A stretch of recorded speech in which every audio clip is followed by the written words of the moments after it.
अस्सलाम वालेकुम स्टूडेंट्स। आज हम BS IT स्प्रिंग 2024 का पेपर सॉल्व करने लगे। ये आपके सामने पेपर है। चलिए इसको स्टार्ट करते हैं। बिस्मिल्लाहिर्रहमानिर्रहीम। सबसे पहला क्वेश्चन है, what is the difference between long term and short term scheduler. ठीक है, इस लॉन्ग टर्म शेड्यूलर में और शॉर्ट टर्म शेड्यूलर में डिफरेंस बताने। तो सबसे पहला जो है, ये जो लॉन्ग टर्म शेड्यूलर है इसको हम लोग जॉब शेड्यूलर भी कहते हैं, और ये जो शॉर्ट टर्म है इसको हम लोग कहते हैं CPU शेड्यूलर। और जो मेन डिफरेंस है वो यहाँ से स्टार्ट होता है। Select which process are admitted into a system, के कौन सा प्रोसेस ने जो है वो नेक्स्ट जो है वो कौन सा प्रोसेस ने जाना है, वही लॉन्ग टर्म शेड्यूलर जो है ये डिसाइड करता है। और ये जो शॉर्ट टर्म शेड्यूलर है ये क्या करता है कि select which ready process gets the CPU। इन जो रेडी क्यू में जो प्रोसेस है, ठीक है, उसमें से कौन सा CPU के पास जाएगा वो ये डिसाइड करता है, शॉर्ट टर्म शेड्यूलर डिसाइड करता है। अच्छा, फिर उसके बाद इसकी फ्रीक्वेंसी क्या है कि ये रेडी इन्वोक होता है, यानी एक दफ़ा जो प्रोसेस है वो एक दफ़ा जो है इसने प्रोसेस को जो है अपने पास से गुजार दिया, तो उसके बाद ये उसको दोबारा से टेस्ट नहीं करता, और ये जो है ये बार बार जो है उसको इन्वोक करता है, बार बार उसको यूज़ करता है। फिर नेक्स्ट है ये डिग्री ऑफ मल्टी प्रोग्रामिंग, मतलब ये इसका जो कंट्रोल है वो किसके ऊपर है, डिग्री ऑफ मल्टी प्रोग्रामिंग के ऊपर, और इसका जो कंट्रोल है वो CPU एलोकेशन के ऊपर है। फिर नेक्स्ट है कैन बी स्लो, क्योंकि ये बहुत रियली काम करता है तो इस वजह से ये स्लो होता है, और ये जो है ये फास्ट है क्योंकि इसको इसने डिसाइड करना होता है कि CPU को कौन सा प्रोसेस देना है, तो ये फर्स्ट काम करते हैं। एक मिनट ज़रा मैं इसकी। फिर नेक्स्ट है what are the advantages of using semaphores. Semaphores को यूज़ करने के जो एडवांटेजेस क्या है वो हमने बताने। तो इंश्योर्स, इसका जो पहला जो बेनिफिट है जिसके लिए हम लोग इसको यूज़ करते हैं वो है म्यूचुअल एक्सक्लूजन को। ठीक है, म्यूचुअल एक्सक्लूजन जो है इसका पहला बेनिफिट है, और ये हम लोग इसको यूज़ इसलिए करते हैं। हेल्प इन प्रोसेस सिंक्रोनाइजेशन, ये सिंक्रोनाइजेशन में हेल्प करता है कि दो प्रोसेस हैं तो उनके दरमियान में जो है कॉन्टेक्स्ट स्विचिंग कैसे होगी, ये सारा जो है वो ये डिसाइड करते हैं। फिर कैन अवॉइड बिजी वेटिंग, जो हम लोग बिजी वेटिंग कर लेते हैं लूप लगा के, जिस तरीके से यहाँ पे जो है ये हमने लूप लगाया, एक मिनट ये ठीक नहीं है, इसको मैं ठीक कर लेता हूँ। तो जिस तरीके से यहाँ पे ये लूप लगा हुआ है, इस तरीके का जो होता है इसको अवॉइड करने के लिए हम लोग ये यूज़ करते हैं, सीमाफोर्स को यूज़ करते हैं। ये ना जो लूप है ये ट्रैप बेसिकली होता है, तो बिजी वेटिंग जब ट्रैप होता है तो बिजी वेटिंग हो रही होती है, तो उसको अवॉइड करने के लिए हम लोग सीमाफोर्स यूज़ करते हैं। Spot coordination between multiple processes के दरमियान में जो कोऑर्डिनेशन हो रही होती है उसको ये उसमें ये हेल्पफुल होता है। फिर उसके बाद इसकी प्रॉब्लम्स बताएंगे, प्रोड्यूसर कंज्यूमर है, रीडर राइटर है, डाइनिंग ट्रांसफर है, ये सारी जो है ये सीमाफोर्स के जरिए जो हम लोग प्रॉब्लम्स हैं ये सॉल्व करते हैं। फिर नेक्स्ट क्वेश्चन है कि ये जो प्रोग्राम है ये बेसिकली यहाँ पे ठीक नहीं लिखा हुआ, तो आप यहाँ क्वेश्चन पेपर में से देख लें। तो following is the solution of dining transfer problem. अब ये जो है इसका कोड है, ठीक है, और इसके अंदर जो है हमने बताना है कि इसको हम लोग इम्प्रूव कर सकते हैं या इसमें कोई इशू है या नहीं है। तो इसमें इशू है, ठीक है, वो कैसे है वो मैं आपको दिखाता हूँ। सबसे पहले देखें कि इसमें जो है वो डेडलॉक अकर हो सकते हैं। क्यों? क्योंकि इसमें उन्होंने कुछ ऐसा वो सिस्टम नहीं लगाया हुआ, ठीक है, कि मैक्सिमम जो है वो 4 जो है उन्होंने मतलब ये लगाया हुआ है ना, इसमें ये है कि राइट फोर्क जो है ना, ठीक है, वो पहले नहीं उठाएंगे, पहले हम लोग उठाएंगे लेफ्ट फोर्क, ठीक है, लेफ्ट फोर्क उठाएंगे या चॉपस्टिक जो है वो लेफ्ट वाली उठाएंगे। एक ही टाइम में सारे फ्लास्पर जो है वो एक ही टाइम में उठा लेंगे, और जो राइट वाला है वो कोई भी नहीं उठाएगा, वो किसी के पास अवेलेबल नहीं होगी। तो इसका जो है वो सोल्यूशन क्या होता है कि आप अलाउ करो सिर्फ 4 को कि वो अपनी लेफ्ट चॉपस्टिक उठाएं, और जो 5वां है उसको अलाउ करो कि वो अपनी पहले राइट चॉपस्टिक उठाएं। ठीक है, तो यहाँ पे जो है इसको सोल्व कर दिए। वाइल ट्रू फिलोसफर क्या कर रहे हैं यहाँ पे, थिंकिंग कर रहे हैं। अब चेक करना है कि if i is double equals to 4, ठीक है, लास्ट फिलोसफर क्या करे कि वो अपनी राइट चॉपस्टिक को उठाए, ठीक है, और एल्स जो है वो क्या करें अपनी लेफ्ट चॉपस्टिक को पहले उठाए, ठीक है। फिर अब इसके बाद है what is the context switching. अब कॉन्टेक्स्ट स्विचिंग क्या होता है कि जो हमारे पास PCB होता है वो एक प्रोसेस का डेटा जो है वो निकाल के दूसरे प्रोसेस का डेटा जो है जब लोड करते हैं उसको हम लोग कहते हैं कॉन्टेक्स्ट स्विचिंग। अच्छा, यहाँ पे इन्होंने लिखा भी है a context switch is the process of saving the state of a running process and loading the state of the another process. यानी आप एक प्रोसेस के जो है वो स्टेट को आप सेव कर रहे हो और दूसरी के प्रोसेस को जो है आप दूसरी प्रोसेस के स्टेट को जो है आप लोड कर रहे हो, ठीक है। So the CPU can switch execution between them, दो प्रोसेस के दरमियान में CPU स्विच कर सके, ठीक है। इस वजह से आप क्या करते हैं कि एक प्रोसेस की स्टेट को आप सेव करते हैं और दूसरी को आप लोड करते हैं, ठीक है। फिर डिस्पैच लेटेंसी है, ये क्या होता है कि ये टाइम होता है कॉन्टेक्स्ट स्विच करने का, ठीक है, यानी कितनी देर में कॉन्टेक्स्ट स्विच हुआ है ये उसका टाइम होता है। नेक्स्ट क्वेश्चन है what is race condition. A race condition occur when multiple program access the shared data simultaneously and the final result depends on the order of execution. अब race condition में क्या होता है कि एक जो शेयर्ड डेटा है, ठीक है, उसको मल्टीपल प्रोग्राम जो है वो एक्सेस कर रहे हैं एक ही टाइम में, तो उससे क्या हो सकता है कि हमारा जो फाइनल जो रिजल्ट है वो इफेक्ट हो सकता है, ठीक है।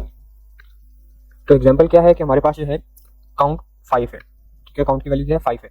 अब क्या कर रहे हैं कि प्रोसेस 1 जो है वो क्या कर रहे हैं, काउंट को ऐड कर रहे हैं, और जो प्रोसेस 2 है वो काउंट को डिक्रीमेंट कर रहे हैं, ठीक है, इंक्रीमेंट और डिक्रीमेंट हो रहा है यहाँ पे।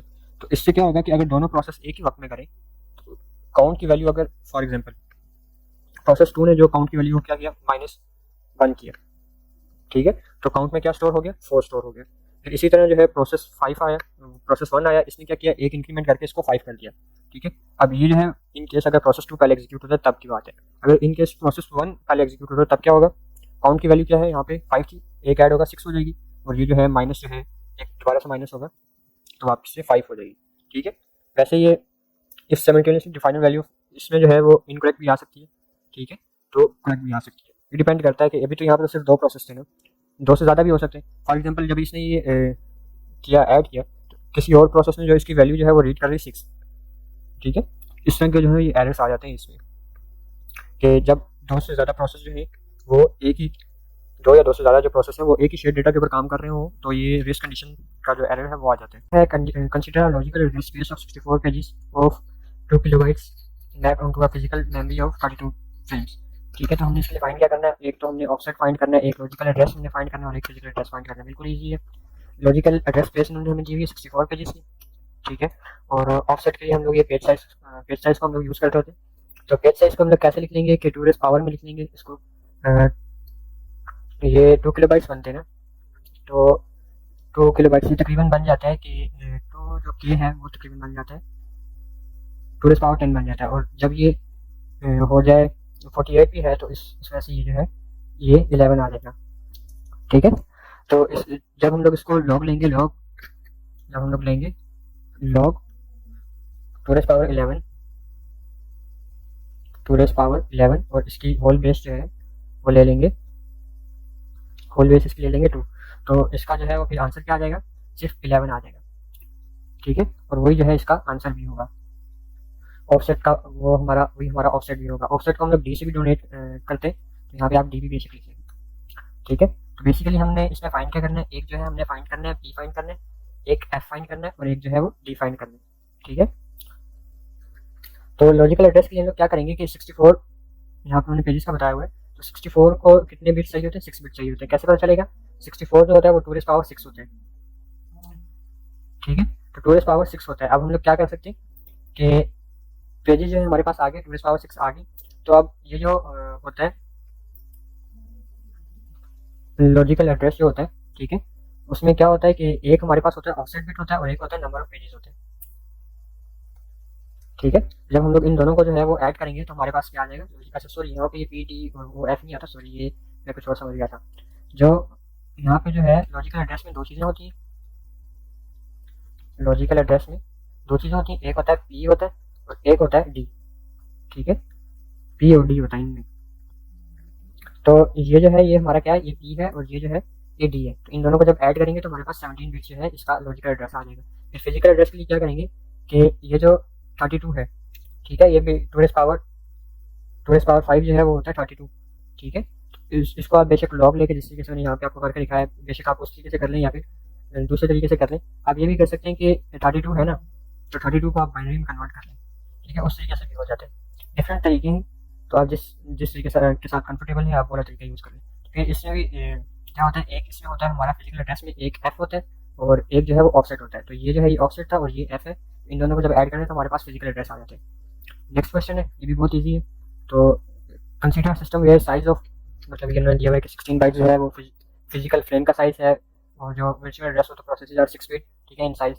ये लंबे चौड़े को पढ़ने के बजाय हम लोग यहाँ से पढ़ लेते हैं। फिजिकल एड्रेस का जो है वो फिजिकल फ्रेम जो है वो इन्होंने कितनी दी हुई है, 16 दी हुई है, तो 16 होता है 2 रेज़ पावर 4, ठीक है, आप उसको इस तरीके से लिख लें।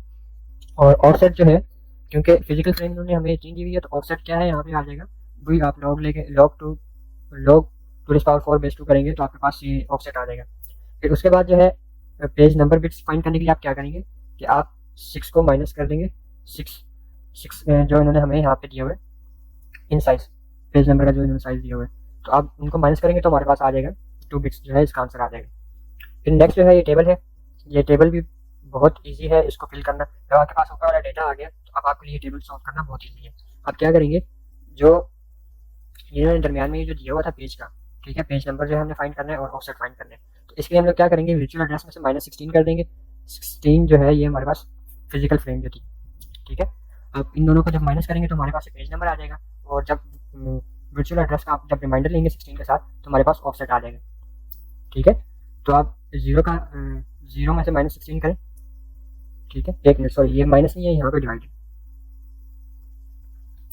ठीक है। एक मिनट जरा ये मुझे,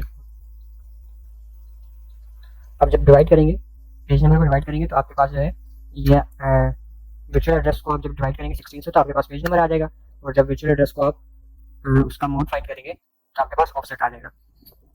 तो 0 डिवाइड बाई 16 करें तो वो 0 से ही आता है आंसर, ठीक है, 0 ही आएगा। 1 को डिवाइड बाई 16 करेंगे तो 0 से होगा, तो हमारे पास है, मतलब अब ये होता है ना कि अगर तो डिवाइड करते हुए अगर आपकी ये जो वैल्यू है, ठीक है, लेफ्ट साइड के ऊपर जो वैल्यू है वो अगर छोटी हो तो आंसर 0 आता है, और मोड लेते हुए लेफ्ट साइड वाली वैल्यू ही वापस आ जाती है, ठीक है। तो आप ये जो छोटी वैल्यूज़ हैं 16 से जो छोटी वैल्यूज़ हैं इनके लिए यहाँ पे 0 आ जाएगा, और यहाँ पे वही वैल्यूज जो है वो दोबारा आ जाएंगी, ठीक है। जो बड़ी वैल्यूज़ है उनको जब आप लोग मोड लेंगे तो उसका जो आंसर है वो आ जाएगा, ठीक है। जैसे यहाँ पे 20 जो है, 20 के लिए जो है 21 से जो है वो डिवाइड होगा तो रिमाइंडर उसका क्या बचेगा 4, तो वो यहाँ पे आ जाएगा। जो रिमाइंडर होता है डिवाइड करने के बाद जो रिमाइंडर है वो आपने यहाँ पे लिखने, और जो ऊपर जो वैल्यू आती होती है वो आपने यहाँ पे लिखनी है, बस इसमें सिंपल सा ये काम था। फिर ये नेक्स्ट क्वेश्चन है, इसमें उन्होंने कहा हुआ है कि ये हमारे पास रिसोर्स है, ठीक है, और इनमें से आपने बताना है कि मैक्सिमम हमने ये वाले एलोकेट करने, ठीक है। तो हमारे पास जो है वो रिसोर्सेज बहुत कम है और इन्होंने एलोकेट करने के लिए ज़्यादा कह दिए। तो इसमें देखें कि अवेलेबल रिसोर्सेज कितने हैं हमारे पास, टोटल माइनस एलोकेटेड करेंगे तो हमारे पास अवेलेबल रिसोर्सेज आ जाएंगे। तो टोटल रिसोर्सेज आप इनको ऐड करें करंट एलोकेशन से, ठीक है, ये करंट एलोकेशन है, तो इनको आप ऐड करेंगे तो हमारे पास टोटल रिसोर्सेज आ जाएंगे, ठीक है। तो वही ये जो ऊपर वाला टेबल है ये मैंने यहाँ पे भी बनाया हुआ है, तो यहाँ से मैं डायरेक्ट कर लेता हूँ। यहाँ पे आप देखें कि टेप के लिए जो है वो 2 है, प्लॉटर के लिए जो है वो 1 है, और स्कैनर के लिए जो है वो 3 है, और CD के लिए जो है वो 1 है, ठीक है। तो ये हमारे पास क्या आ गया, टोटल माइनस एलोकेटेड करें तो हमारे पास क्या आ जाएगा, अवेलेबल रिसोर्सेज आ जाएंगे। तो फिर जो है आप एक मिनट जरा मैं इसको सेट कर लूँ,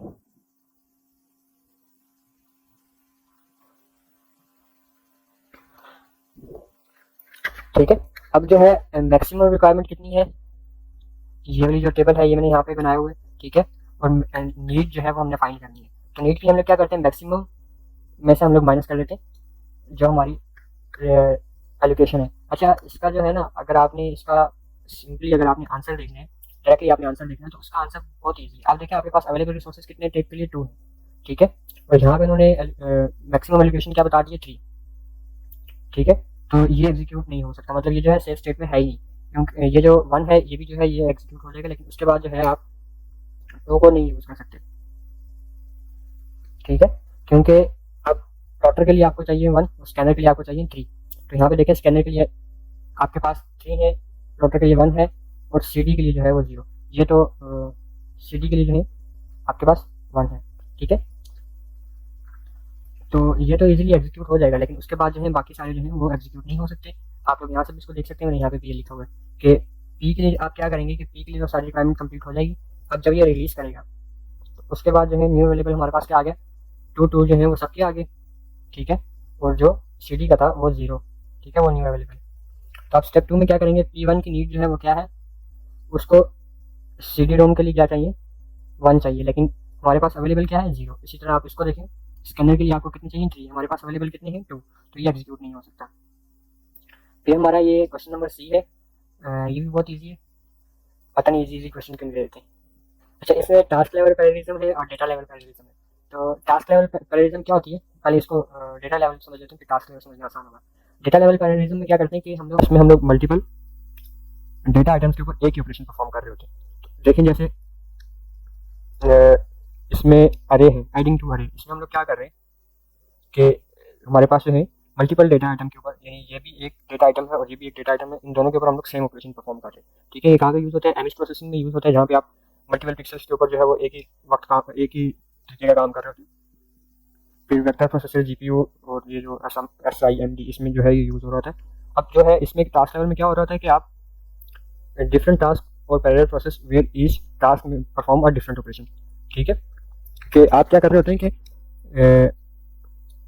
टास्क लेवल पैरेललिज्म में क्या होता है कि मीन एग्जीक्यूटिंग डिफरेंट टास्क और प्रोसेसेस इन पैरेलल, कि आप डिफरेंट टास्क जो है वो पैरेलली हैंडल कर रहे होते हैं। जैसे वेब सर्वर में क्या होता है कि हैंडल यूजर एज रिक्वेस्ट, ठीक है, काम एक ही है लेकिन आप लोग डिफरेंट बंदों के लिए कर रहे हैं। ठीक है, तो अब पैरेलल अक्रॉस इंडिपेंडेंट टास्क। ठीक है, इसमें देखें कि क्या हो रहा है कि टास्क 1 जो है वो क्या कर रहे हैं, एक ही रिक्वेस्ट को कर रहे हैं वेब सर्वर में। ठीक है, और जो टास्क बी है वो क्या कर रहे हैं, टास्क 2 जो है वो बी की रिक्वेस्ट को हैंडल कर रहे हैं। ठीक है, और ऑपरेटिंग सिस्टम में देखें वन प्रोसेस प्लेइंग म्यूजिक जो है वो चल रहा है और दूसरा जो है वो डाउनलोडिंग कर रहे हैं।